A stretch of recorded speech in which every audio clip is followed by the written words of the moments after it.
I'd now like to welcome our first panel to the stage. We're looking at, that was Nitro Games were talking about the next big things potentially, and now we're going to talk about the next big things in Finnish Gaming. So can I welcome our panelists who are waiting there? Come to stage, come on. So hey everyone, I'm Suvi Latva. I'm Chief Business Advisor of Neogames Finland, and we are here today to talk about what's next big thing in Finnish game industry.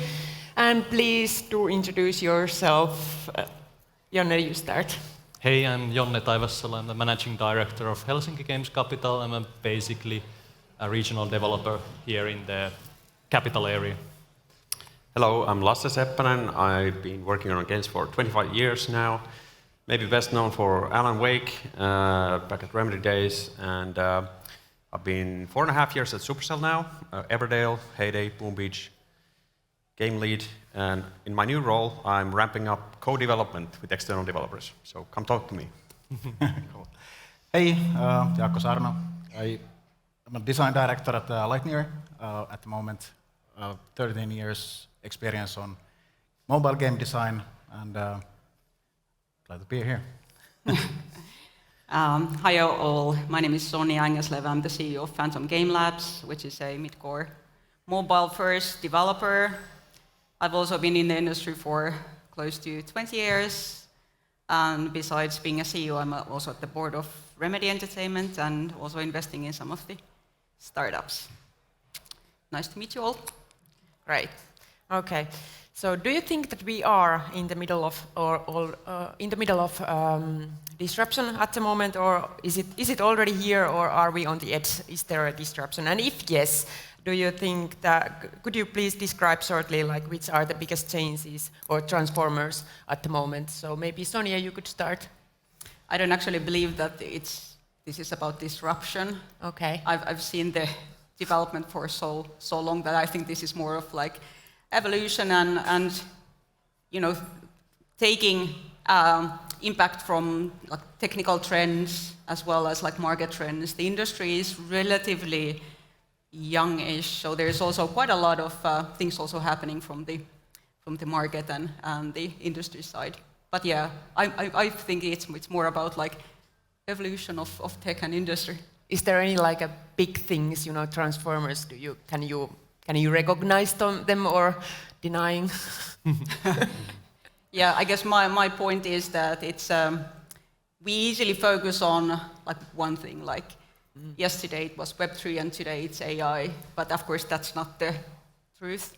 The truth is that there are a lot of different like simultaneous developments going on, and it's more about like, you know, how do you react to the development. Thank you.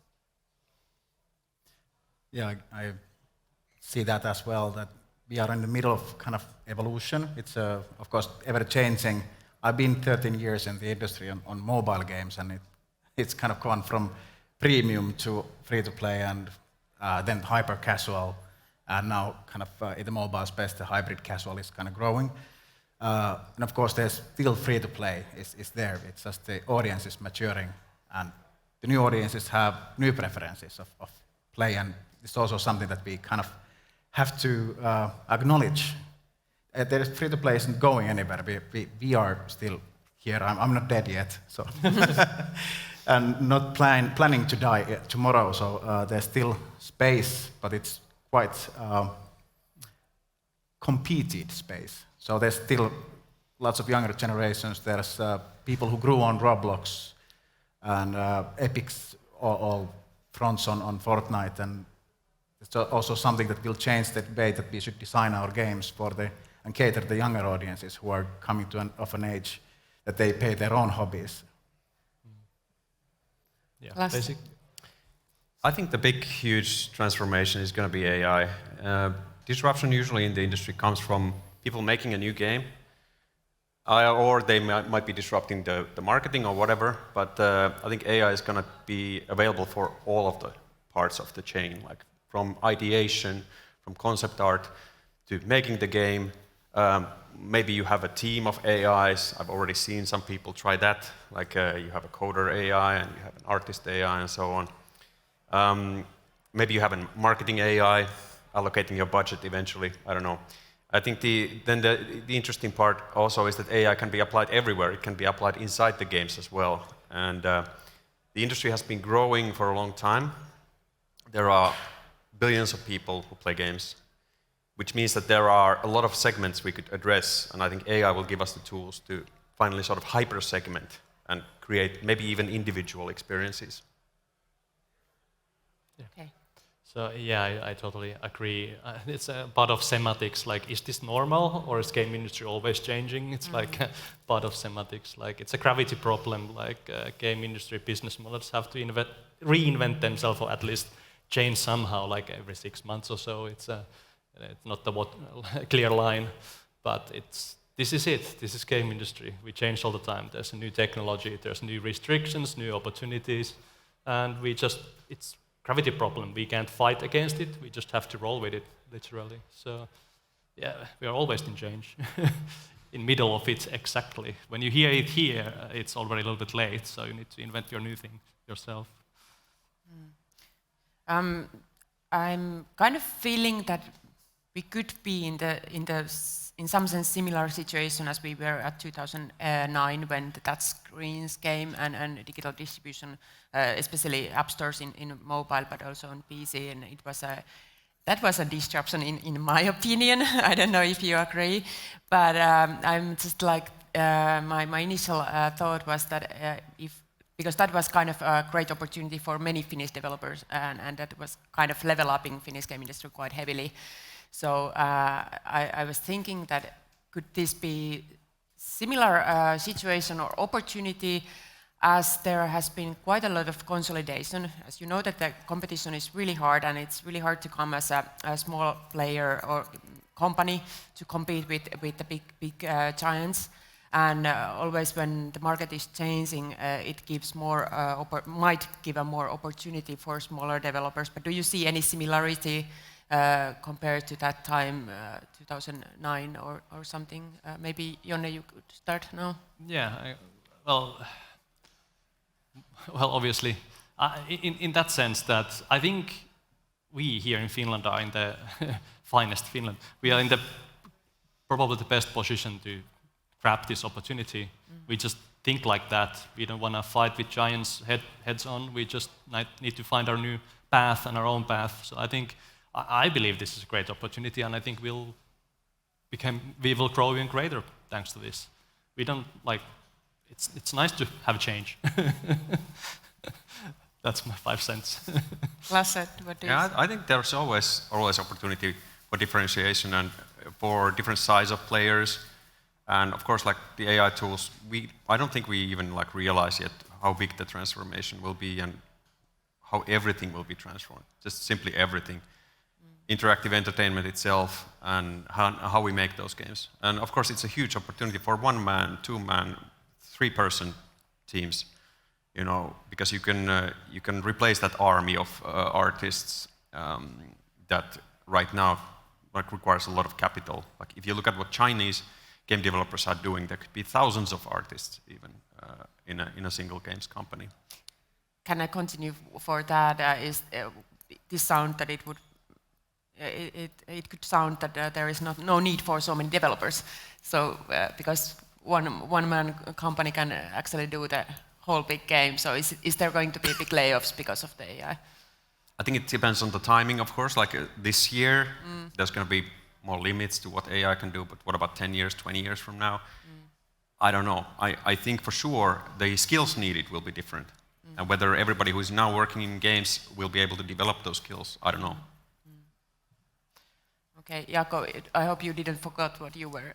No, actually, it is. I see always change is something that gives opportunities, and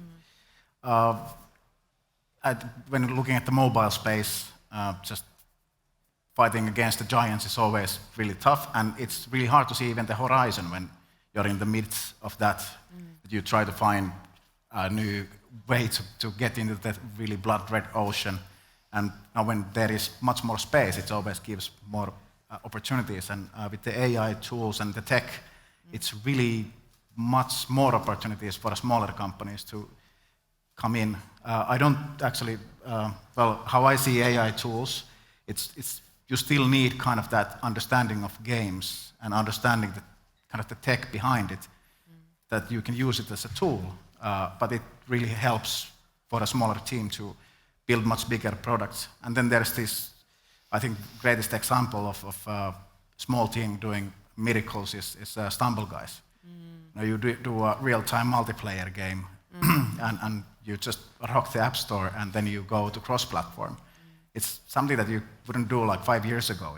There wouldn't be a tech that a small team could do that.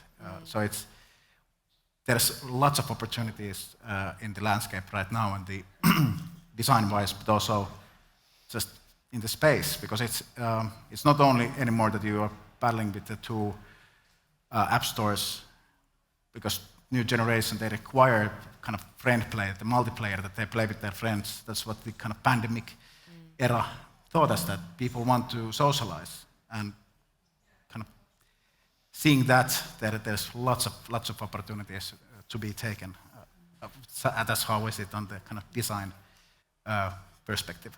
And also, please, if you kind of want to comment to each other's, it's okay, like not me only like leading the conversation. Yeah. Okay. I could actually add something, because I think, yes, you can make games with smaller amount of people, but you might still need $100 million of marketing budget to reach the people, so anybody knows about your game. So that's the difficulty when you define, like, is it possible to make a small game company? Well, define size. Does it mean you have to have a huge amount of money, but very few people? Yeah, time to crack up your savings. Yeah, definitely. Yeah. But yeah, I just want to add there, like exactly your like the thing that we will need in the future even more, and I think what is a bottleneck in some sense in the growth is the game design thinking, game design education. Like you need to think game design. Even you might have one person team who develops the whole game, but you still need somebody to polish the AI results, and you need good ideas, good prompts, just the game design thinking there in the beginning.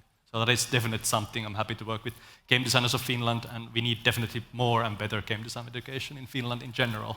So I think that is what we need even more in the future. Sonja, what's your opinion? On the consolidation versus Yeah. So how I see the industry, it's well, I think Lasse already mentioned money. So money has also quite an impact to the industry, but also, you know, thinking of different audiences, like new geos, or the like quickest growing like revenue or download geos, Middle East, Africa, Latin America, will have an impact on the whole scene. Streaming will have an impact on user-generated content, will have an impact on the development. So it's more about, like, yes, one person can do something. If you do larger like experiences or actually try to make viable business, then I would say from the sense of like or perspective of mental health, to actually have a team, it's not healthy to have human and dog and AI. So they're polite. It's easy to have a conversation with AI. It's, you know, there's no of drama. course. Yeah, that's a good no drama. But so it's always like, you know, a question of what's your focus. Like yesterday, I went to the Game Jam 100 Game Jam games gallery, like exhibition, and Samuli, the guy behind the 100 games, said that his driving force has been to make like non-commercial, expressive games to different platforms. So it's always a question of like perspective. Yeah. For us, it's about like actually making viable business. So we can't just do the small scale. Lasse? Actually, that was a great point about team members, because if you want to make a diverse game and you make it on your own with AIs, it's probably not going to be very diverse. Yeah, that's true. Now we are talking about the AI, so how does it show in practice in your work, like now in your development or in your work in general? And also I want to know, like, how do you see it in 2-3 years? Maybe Jaakko, you could start now. Well, now I use mostly AI for kind of pitching rehearsal. I just prompt different pitches, then I look at them, and then I do them again. So it's kind of at least this brainstorming session. It's pretty useful actually for that. And sometimes I spy some formulas for excellent. But it's not on my line basically on design. It's not that much. I would love to do a bit more kind of visual prompting, but my artists are better at that because they have the artistic mindset. They understand what they are looking for, and that's something they can create something that I can't even like with prompting. And it's just I feel a bit stupid, but it's just not my kind of line of profession. But then again, when I'm look at what really capable persons can do, there's this blog, Echoes of Somewhere, which is a great Jussi Kemppainen. He's doing his own point-and-click adventure utilizing AI tools, and it just looks like amazing what one person can do with these tools. And of course, he really knows what he's doing. And looking into the future, you can see that can be one game team if you have a couple of just designers and their professions, and they have those tools that they can create a lot more than we can right now do. But it still needs, even I'm not sure what happens in 10 years, but it still needs that systematic thinking, what you are looking for, and to understand kind of the principles. And maybe something that I've been thinking, because now AI is kind of that extended team that you have, but what happens, how you can enter a business that utilizes kind of those junior positions is used by AI. You would always need that senior thinking, that you have your kind of systematic thoughts on your profession, and then you don't have any kind of juniors who would grow to be in the business. So that might be one challenge what we encounter in let's say 10 years time span. How do you enter in this business? Sonja, Yeah, we use basically two answers. First is we use it as an aid, so GitHub Copilot or ChatGPT Plus, because of the I guess better handling of copyright issues, or just using our own like raw materials. But yeah, so basically to support both scripting and programming, so like SQL scripting and programming. I think that's the most useful use for us. But yeah, we haven't gone to the assets or that side because of the copyright issues. So we want to be very, very clear who is the owner of content we are using. And the other answer, which is I'm a very, very big believer of personalization, now that it's harder and harder to get player intel through user acquisition. So I think it will be more important to learn about different segments within the game and also serve their gameplay preferences or lore or way they prefer to go about, whether it's more social or more heavily relying on live ops or something like that. And yes, real-time speech NPCs or personalized NPCs, I'm a big fan of that direction of development. Okay, Lasse, how do you see? Well, Supercell, of course, is a big company, so there's a lot of AI stuff going on, and also our parent company, Tencent, is working on a number of initiatives on AI. No surprise, everybody's doing that right now, from all across the board. But one thing I wanted to bring up, because there were good points about the development itself already, but what about the team leads or the producers and so on? How many people here use Slack?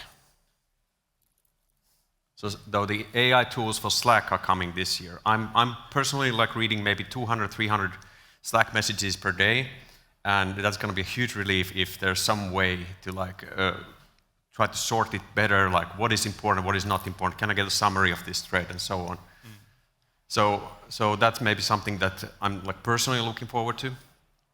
And I know that there's of course like Google Sheets, Google Slides, everything that is cloud-based and is used by maybe not so much developers, but the other people in the game teams. All of that stuff will have AI integrated very soon. Jonne? Yeah, I have. The question was how it shows in my work. Like personally, I don't use AIs. I'm a little bit Luddite there. I have to agree. There's a lot of ethical things that this panel is not about that, so I keep that short. But AI is really interesting, and nobody has idea how they're going to change the game in the end. But there's a lot of exciting opportunities in general. Like I try to keep this short, but there's many people have the dream to be the solo developer, the one person who makes a game. And AI tools today provide a great tool to start that kind of plan, iterate on your own ideas. But still, the AI tools today need the polish. So you need to have, in the beginning, you need to have the game design thinking. You need to think how you make game, to even do the prompts, and then you need to have the same sort of general knowledge on everything like you needed earlier if you wanted to make game alone. Like you need to be able to polish the art, polish the code, polish the everything in this game. So we are not yet there, but it's going to be interesting. And even today, solo game designer can like do great concepts on their own, I believe. But I haven't done that yet. I don't have time. But like it's an interesting near future that we have. But still, it needs a lot of human touch and love to actually make a game. It's actually interesting that you can build a pitch that is kind of like a game to try to secure funding, to make it actually like a game, but it could be playable and you could actually see what it's supposed to look like. Yeah, but we just need to be really careful how much trash there's going to be because of the auto generation. So I'm a little worried about that. Okay, I think I had quite many questions, but you are talkative, which is a good thing. I like that, but I know that you have been prepared to answer something like 15 questions, and I think we have managed to go through 5. But okay, because I know Should we that go faster. No. I know that you're going to talk long, and one question I want to make for you and make sure that I have a time for that. So the big question is like, how do you see what is the next big thing in the Finnish game industry? Does it come from the traditional game industry like mobile, PC, console, or is it something like something different? Or you kind of said that there is no disruption, this is just an evolution. So is it going to be just like we are going to go through the same path as we have been? So what is your vision, Sonja? Could you start? You're an investor also. You're investing money, so you must have a like really clear vision, like how it's going to be. My keywords. Mobile first because of the reach, like global reach and accessibility. So mobile is but it's mobile first, not mobile only.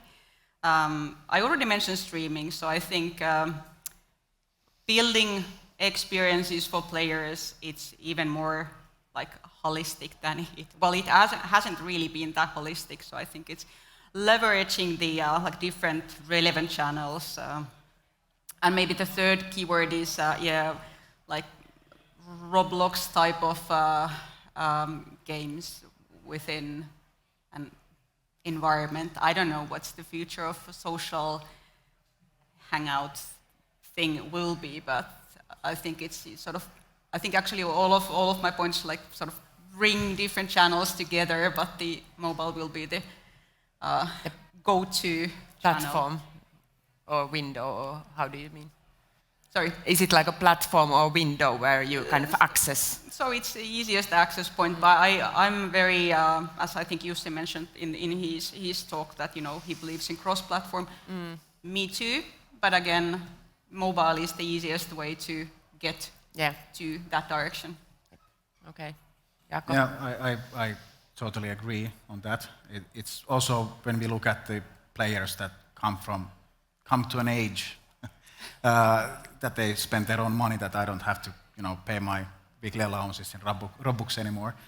But it is that this generation is really kind of used to that social environment, and they used to also play on different platforms. So it is what they kind of the future generation of players kind of are used to. If you ask a 15-year-old kid, show a game that is a single-player experience, they're like, this is not even a game. It is really different, the view, what it is. And the streaming friendliness, again, if you look at Stumble guys, they did an exceptionally good job because they had an innovation what they did. People tried to clone Fall Guys a lot on mobile, but they just made a bad kind of translations to that. What Kitka did was design the experience on mobile, and that was basically the great innovation. It worked really well. It was really well polished on mobile, and then it could be really streamable. And now it's actually on all platforms and competing against Fall Guys, which is amazing. So, kind of, that is the way that we should kind of go. We need our content to be streamable because that's where the audience is. That's one big new industry actually kind of building up, being a streamer, the esports stuff, just fun, having fun with friends, showing that, streaming that. This audience is living in kind of that kind of world that you show things differently. You kind of live half digital, half real life kind of stuff. But if you can play your experiences with the mobile and in whatever kind of surroundings, and you can play together, like in here or then across the room, it's all kind of part of that. So I think just echoing what Sonja said. Lasse. Yeah, I think really, really good points. I think maybe from my point of view, I wholeheartedly agree, and there's going to be a lot of change on that side and potential for disruption. But I'm also an old-fashioned guy and an old dude here. I kind of believe that there is also the possibility of just somebody coming up with a really solid, strong new brand, like an IP, Super Mario style. We had Angry Birds, we had Clash of Clans. Who's going to be next out of Finland? I think that's also, that opportunity is always there, Just make your game, fulfill your dream, use the tools that are available at the time. Back 20 years ago they were different, now they're different, there's AI, whatnot. But at the end of the day, there's always like this attraction of people finding something new. Like Eurovision actually really inspired me because Käärijä, with his silly cha-cha-cha song, he actually broke through with the Finnish language song, which is really amazing that people on YouTube were just, like all those reaction videos and everything, So you can do it, just be different, but you gotta find an angle that actually then resonates with the people outside of Finland, of course. So you He took the color green. Yeah. It's a kind of belief on IP and phenomena. Yeah. Yeah. But despite of which is the technology or platform. Yes. Yeah. Okay. Yeah. Yeah, I totally agree with all the points. But I kind of have a hot take here from my perspective as a regional developer. Like, I don't care and I don't know what the next thing is gonna be. It's your job. But what we can do is to help give you all the basics, give you all the ideas, give you all the possible directions, spread them out, and maybe you will find the new way between those paths. I'm also a martial artist, and like everything stands on the basics. So in my opinion, we need to really now here in Finland after the pandemic really emphasize on growing our own talent, helping up the students, paving the rocky way from school to the first job, putting serious effort there. Like Mika, CEO of Metacore, said yesterday in Leadership Day that he would like to see the game industry doubled here in Finland. I would love that. That inspired me. So we really need to grow put a lot of resources, time and effort to actually emphasize our own homegrown talent. There's a limited amount of crazies who want to move here in Finland. I think we have talked with all of them already. More are coming. But we still need to grow our own talent here. So to wrap it up is that the next big thing, 3.0, is Kääriä with steroids were created with the AI and it's mobile first probably. Yeah, directly from school. Yeah. Okay. Okay. That's it. There you have it. You have the recipe. Applause, please. Does anybody Thanks. can a round of applause for our panelists, please?